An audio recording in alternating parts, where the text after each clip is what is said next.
Melanie Naismith here, and this is Sounds Like Us. Today's guest is artist and potter Jess Gray. Sounds Like Us is a community artist project brought to you by Working for Victoria and Tauranga Shire Council. The aim of this series is to shine a light on creatives that have been influenced by the Tauranga Shire and to share a brief snapshot of their journey within the arts.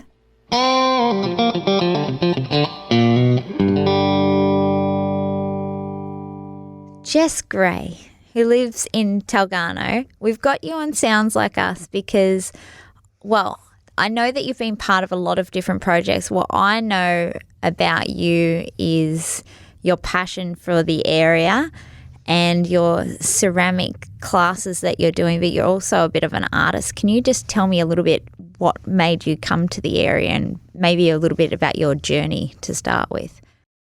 Yeah, so my husband Matt and I have been living out here probably since 2010, I would say. I'm originally from Deniliquin, so I grew up in the country and then obviously went to uni, travelled around, worked overseas. And then I got a job being a teacher, an art teacher at Catholic College in Wodonga. So that kind of brought me to the area. I was living in Albury. This is kind of before I met Matt, and we met kind of through work.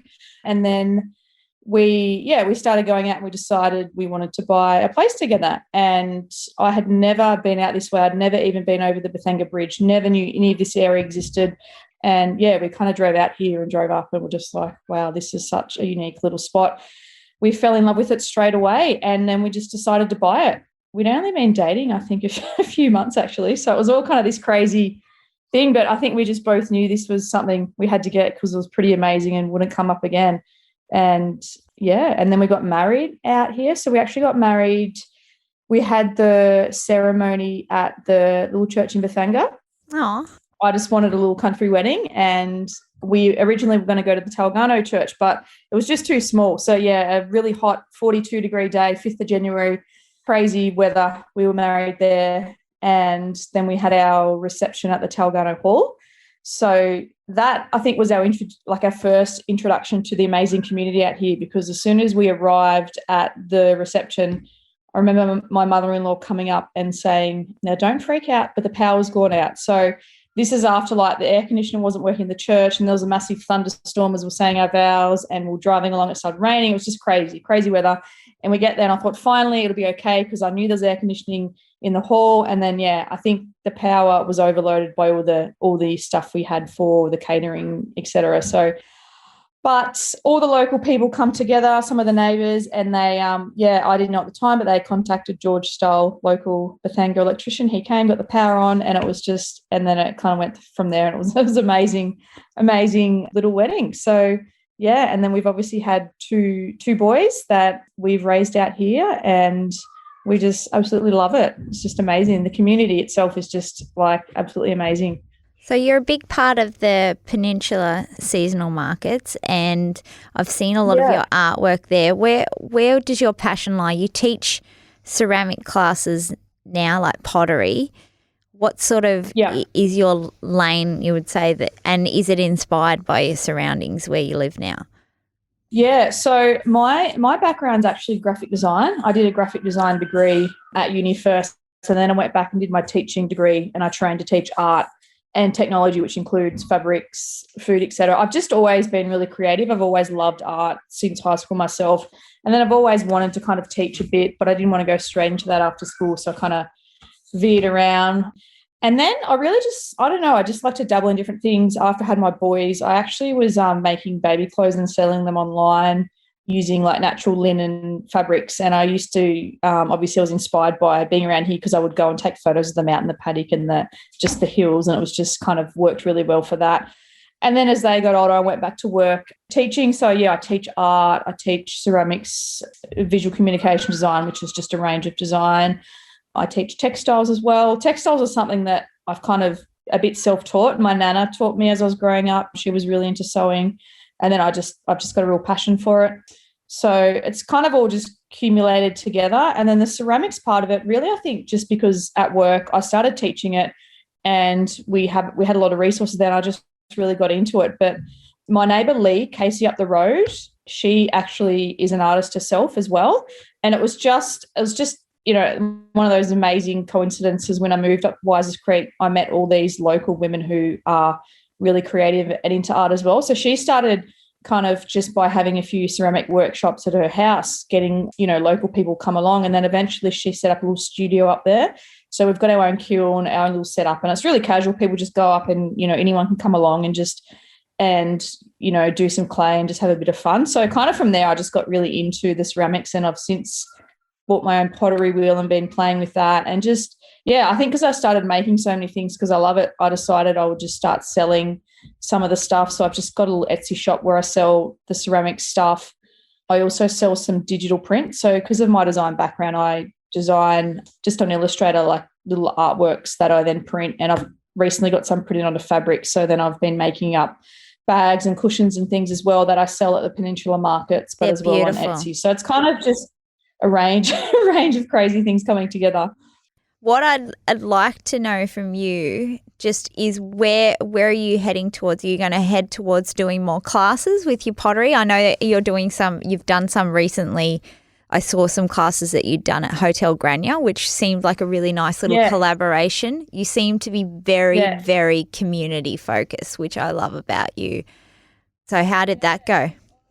Yeah, look, that was amazing. I think since I've kind of been on board part of the committee organising the Peninsula markets and getting involved in that, obviously I started with that because a few of the locals were just talking about it, and I knew I'd want to have a stall there just to sell some stock, but I also just wanted to be part of organising it because it's such an amazing community thing, and it's just been absolutely amazing, the numbers and the support we've had when we've been doing that.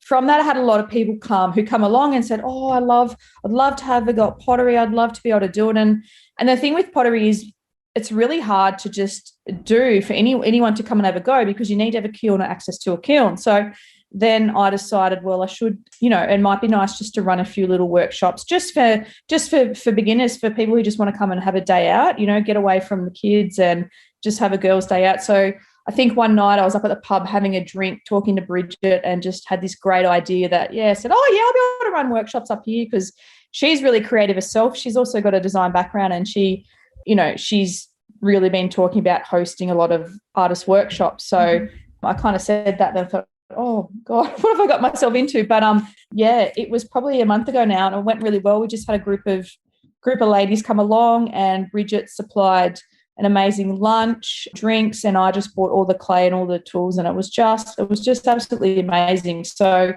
I am definitely planning on hosting more of those probably in the spring when the weather is a bit nicer. It's not great probably doing in winter unless you're inside, and that's just the perfect venue. And I really want to keep doing it with Bridget because it's just a nice way of promoting the pub as well as doing it locally. So that's the plan. Obviously, down the track, I'd love to do more of that type of stuff. I may even look at getting my own kiln eventually. But at the moment, because I teach full time, it's really just, and I've got 2 young boys, it's really just having the time to do those things and not taking on too much and burning out. So, but I think definitely down the track, there'll be lots more of those type of things happening.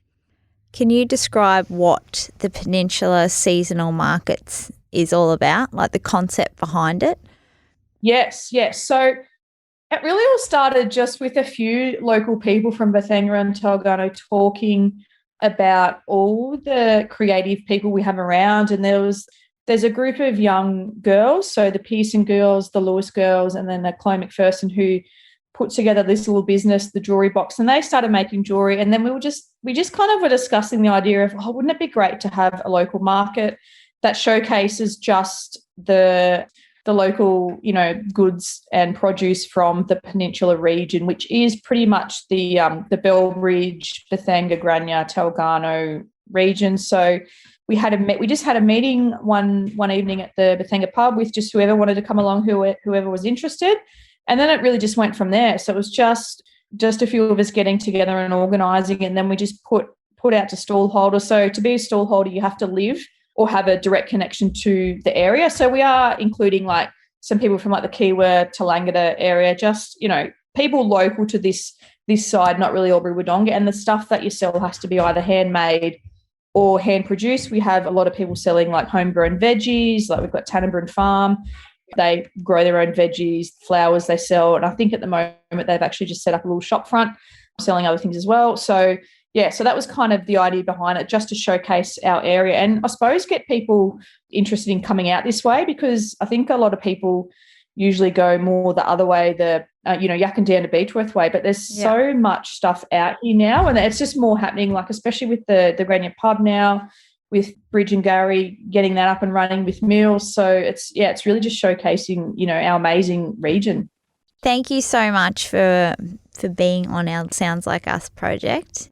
What's your Etsy store called? Yeah, so it's just Jess Gray. If you just type that into Etsy, you'll find me on there somewhere. Or my Instagram is @withthegrays, all one word. So I have links on there to that as well. Perfect. Thank you.